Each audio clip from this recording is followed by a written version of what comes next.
Hi there, I'm the Artist Hines. I'm in my studio over here at Marin Mocha in Nevada, and I had the honor of being the juror for the Marin Society of Artists Crazy for Art show. And it was a really nice show. Um, but basically, while I was doing the show, I had kind of like three things I was looking for when I looked at the paintings and I was judging them to give them first, second, third prize and the and honorable mentions. One was composition. I'm very big on composition. I mean, anybody can put things into a painting, but putting them in such a way that there's an aestheticness to it, where you place things in the painting, I thought was very important. Uh, Another thing was originality, that there was some originality to the works um, that made it look special. And the third category was just if I found it interesting to myself, if it sparked something in me and I found it interesting. So those are the three categories that I use, or I used for this one, and I probably use it generally for any show that I jury. And I think it's a good way to jury shows. Bottom line is whatever technique you use, you should have good composition, originality, something of interest to the juror or the viewer that's going to look at the artwork. The thing about this painting was um, it was kind of minimal, but at the same time had action painting um, look to it. So certain aspects of the paintings were kind of minimal, while other aspects had a strong action to it. Um, Kind of like action painting. Also, it was very mixed media. So there's paint, there's I think there's chalk in there, Conte crayon, charcoal, and I like the whole idea of mixed media. And that's not an easy thing to do, to mix all those mediums together and get something that's really nice and hold a good composition at the same time. Ah, yes. Um, this one was called Curious. Um, this one I liked in particular because of its simplicity. Also, the combining the title with the actual piece itself. When I looked at this and continued to look at it, I got a real sense of curiosity. The orb at the top almost seemed like a eyeball or looking out at something, which to me kind of was very symbolic of being curious or curiosity. Also, the I like the posture that whatever that is, if you want to call that a figure, the fact of it leaning on this vertical piece, it gave a real sense of laziness, a very lazy pose. This one, it was called Deep Sea Dreams. I like this one um, because actually the color composition, the composition, the physical composition of the elements in there is nice, but basically because of the color composition, the selection of colors, you looking at this, I got the idea that this person knows color theory. I also love the what you would basically call chiaroscuro, or the values that are in this. They're very light values, very dark values, and going from one extreme to the other, very dark to bright, and working that out really well is not an easy thing. So also, this kind of painting is not easy. There's a I wouldn't say randomness to it, but it's an effect painting. So you do things, you get an effect, you keep doing things, you get more effects, and to be able to control those effects to get a finished piece that really looks well is not easy. So this person is very good at what they did, and it's a very nice piece. It's a beautiful piece. This was Stone Pier, no, Norway. It's a photograph. So I really love this photograph, um, and I love the composition. I love the fact that I just wanted to be there. I mean, it was so inviting. I wanted to walk down that street and walk along those buildings go up that hill and see it. The other thing I like about this painting was the use of color. Uh, the colors are pretty muted. There's a lot of grays, whites and grays in this photograph, um, with some greens, some accents of red in there, and you can see the accents of red complementary to the green in the background, and then that yellow, orangey, pale orangey building in the background. Of course, the blue sky and the water being kind of blue grayish. I really love this piece a lot. Now, this was an interesting photo, and it's actually called Spiderweb with Morning Dew.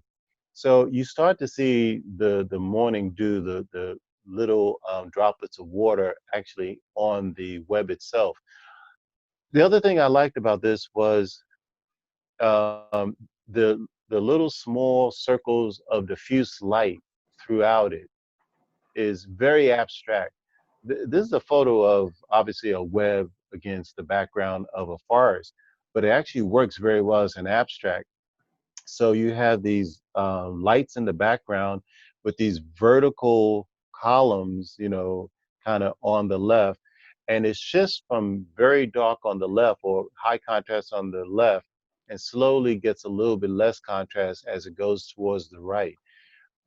But you still have these diffused little light balls, um, out of focus balls of light, permeating throughout the photograph, which gave it a kind of abstractness. So after a while of going back to it and looking at it, I just fell in love with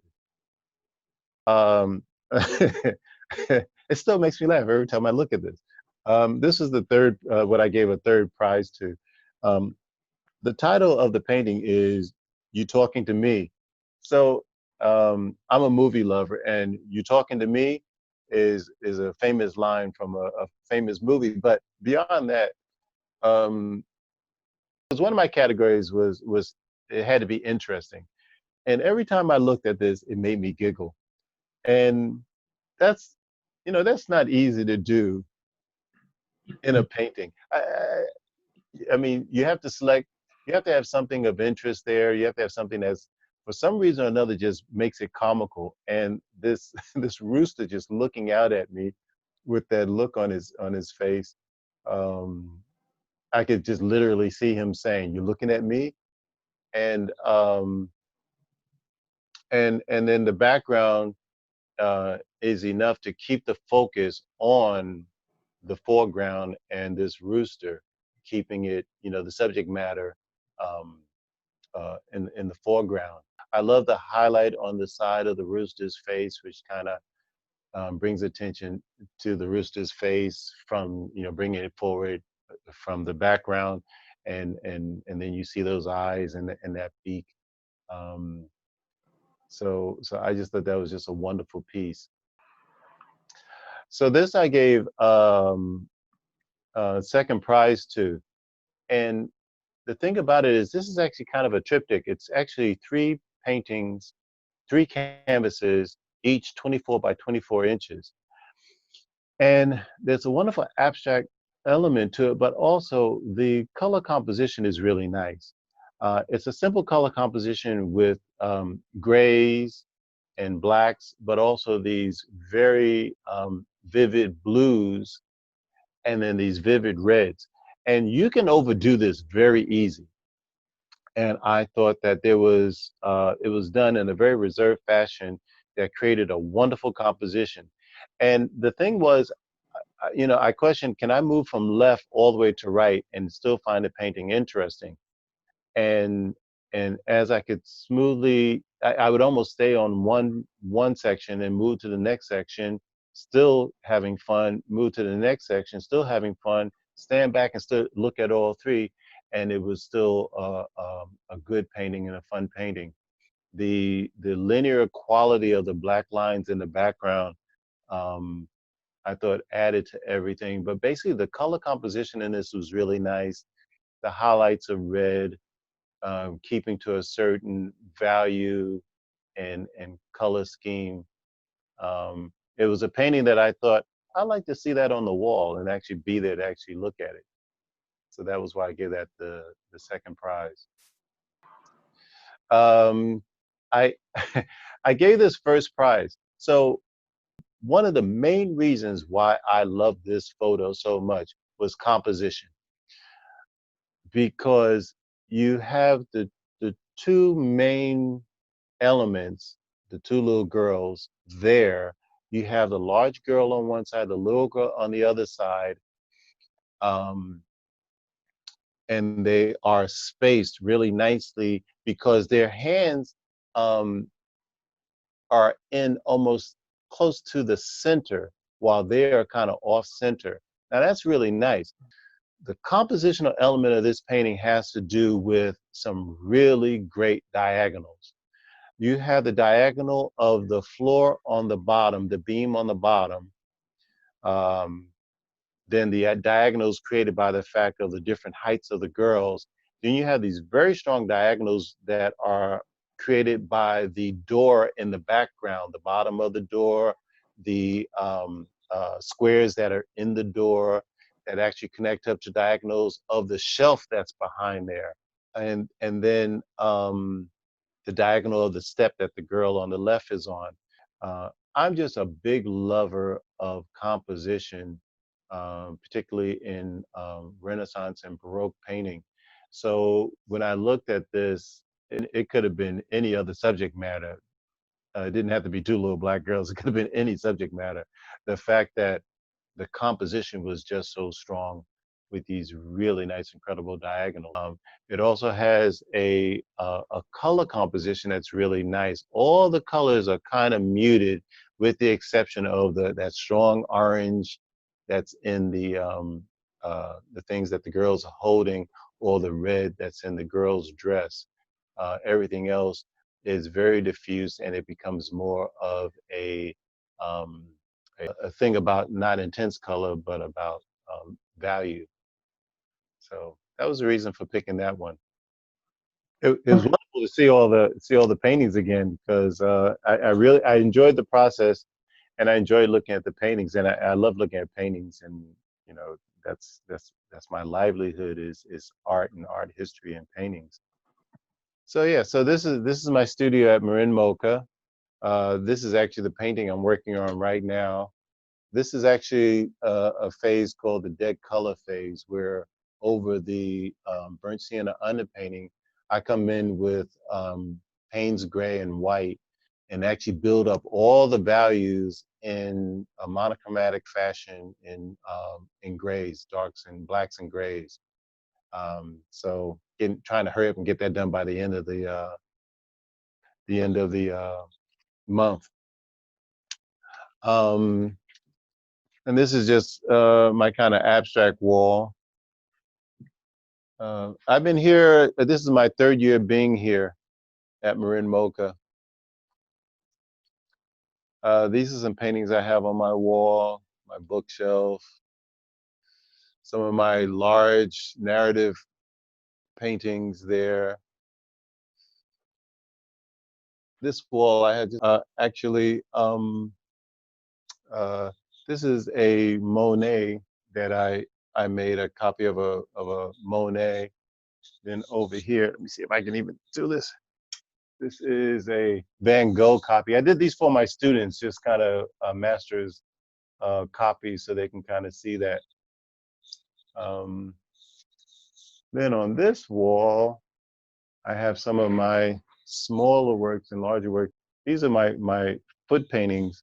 I do these foot paintings. They kind of I do these as experiments almost. Whenever I'm changing a style or using a different color, sometimes I'll do a foot painting as a test to see if it actually works out. Um, this is one of my film strip series paintings that I used to do. My larger paintings are still kind of in this kind of form, but it's one painting with split into three with different images on them.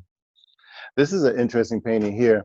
I did this on a stool so that once I finished it, I actually put a lazy Susan on it so you can actually turn it. So it's kind of interesting. Yeah. And then this is my wonderful doll collection. Somewhere, I think it was a couple years ago, I suddenly got this fetish for dolls.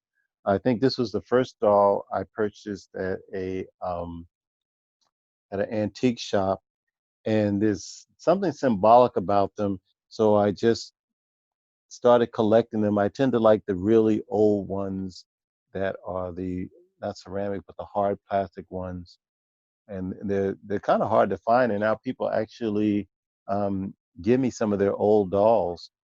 This one was given to me by a friend. So yeah, and I don't know if you can see it, but then I actually put them in some of my paintings. So um, this was a wonderful painting that I did where I actually put one of the dolls in there, and here's the same doll with the hair on it in another painting. Yeah. So that's my small little studio as it is.